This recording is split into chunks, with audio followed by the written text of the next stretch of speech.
Hello, and welcome to the Movie Remix, the show about classic movies and their modern remakes. I'm Constance. And we will discuss the character changes, the plot updates, and our thoughts on how well the movie was remade. In this section, we are doing just the facts, giving you the information about the film. In part two, you'll get our reactions, and recast. So, at Constance's suggestion, for our 8th episode, we did The Parent Trap. And I like it. The Parent Trap is a 1961 Walt Disney Technicolor romantic comedy, film directed by David Swift. It stars Haley Mills in the dual role of Sharon and Susan McKendrick, Maureen O'Hara as Maggie McKendrick, and Brian Keith as Mitch McKendrick. And I'm sorry, Brian Keith is from Family Affair. I loved that show when I was a kid when I saw it in reruns. That's how old I am. I don't think I know that show. It's okay. The Parent Trap is a story about teenage twins on a quest to reunite their parents.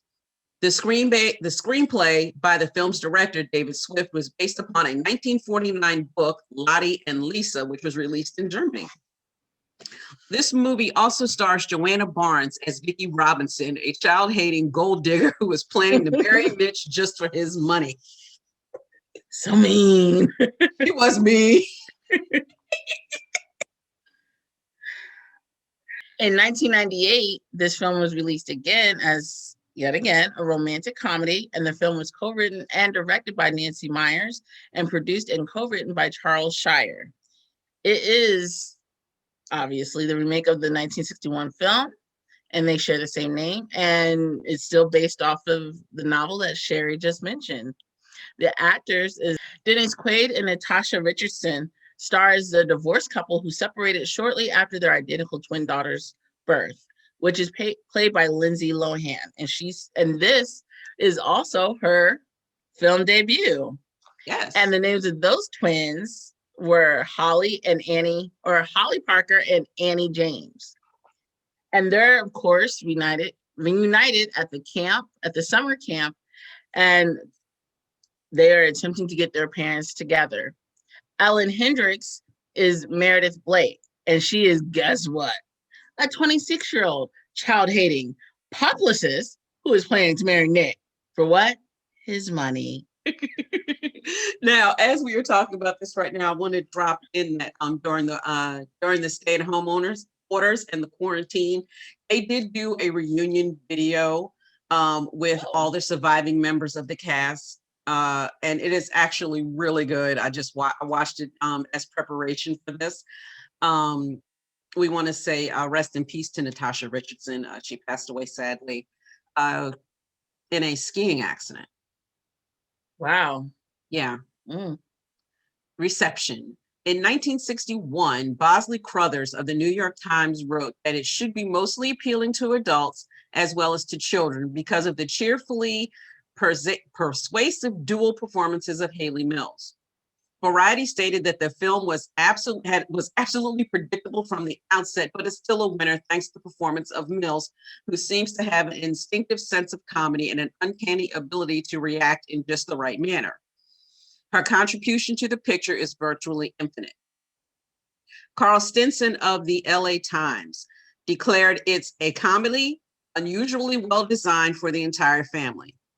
Enough sight gags to keep the children screaming and enough clever dialogue to amuse the parents. Harrison's reports graded this film as very good. Richard Cole of the Washington Post called it charmingly lively, and even though the terrain is very familiar. This film currently holds a 90% review score on Rotten Tomatoes based on 20 reviews. The film was nominated for 2 Academy Awards, one for sound by Robert O. Cook and the other for film editing by Philip W. Anderson. The film and its editor, William W. Anderson, won the inaugural 1962 Eddie Awards of American Cinema Editors. Yeah, I will give it to them for considering the time. They did a great job with the editing on that film. Agree. I so agree how well they I'm sure there was a lot of Sleepless Nights. Yes. So the reception for the 1998 film, it premiered in LA on July 20th, 1998. In its opening weekend, the film grossed $11,148,497 in 2,247 theaters in the US and Canada, ranking number 2 at the box office, just behind Saving Private Ryan. By the end of its run, The Parent Trap grossed $66,308,518 domestically and $25,800,000 internationally. The film was released in the UK on December 11th, 1998, and opened number 3 behind Rush Hour and The Mask of Zorro. Don't know how I feel about that if I was them.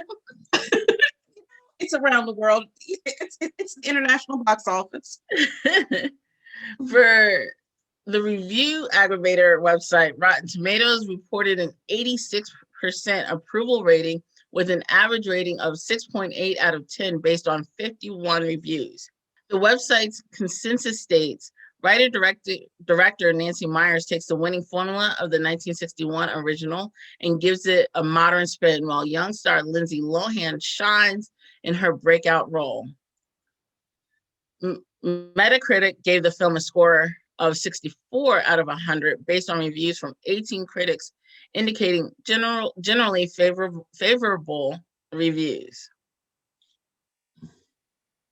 And this film also won two awards. You have the Online Film and Television Association Best Breakthrough Performance for Female, and it was won by Lindsay Lohan.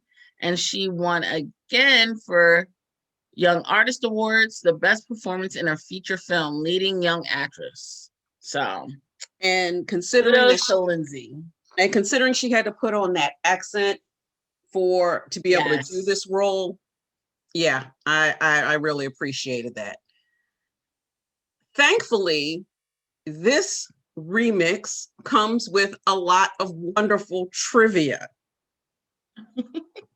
Trivia time. It's trivia time. So I'm going to skip down because this was my favorite one, and then we will talk about the rest of the list. But if you watch the original, when you watch the remake and the original, there is a character that is what we will just call the fiance's mother, who is just as conniving and cagey as her daughter.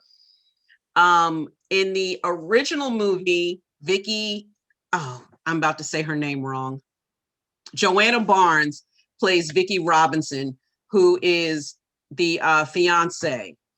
In the 1998, they brought her back to play the mother, and she is, unlike in other movies where we've seen the original cast, like someone from the original cast be brought up, she wasn't in it just for a second and you miss it. She's in the film for a good 5 minutes. Right. She's a character. She's a character in this film, and I was like, oh, I loved it. I loved it. Okay, what was your favorite piece of trivia? We're gonna go all over them, but what was your favorite piece? Let's see, actually.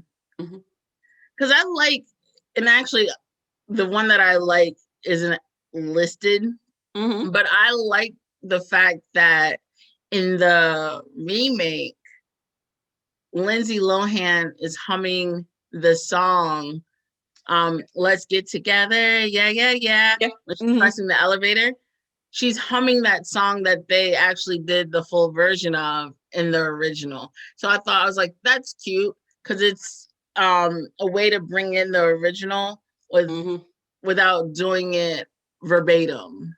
Like actually singing the song all over again. And so that's my little thing. One other one that comes out during the pool scene where Annie and Meredith meet for the first time. Meredith is on the phone speaking to someone named Reverend Mosby, who was a character in the original film, who was set to marry the couple, to marry Vicky and Mitch in the original. So I thought that was cute. And that actor was Louis D. Carroll, who we have also seen before in one of our movie remixes. He played the wedding planner in the original Father of the Bride. And one that I brought to Constance right before we started today, and this is just including other things. In the original, there's a character of the grandmother that that Susan lives with. Oh yeah. She is actually the grandmother in An Affair to Remember.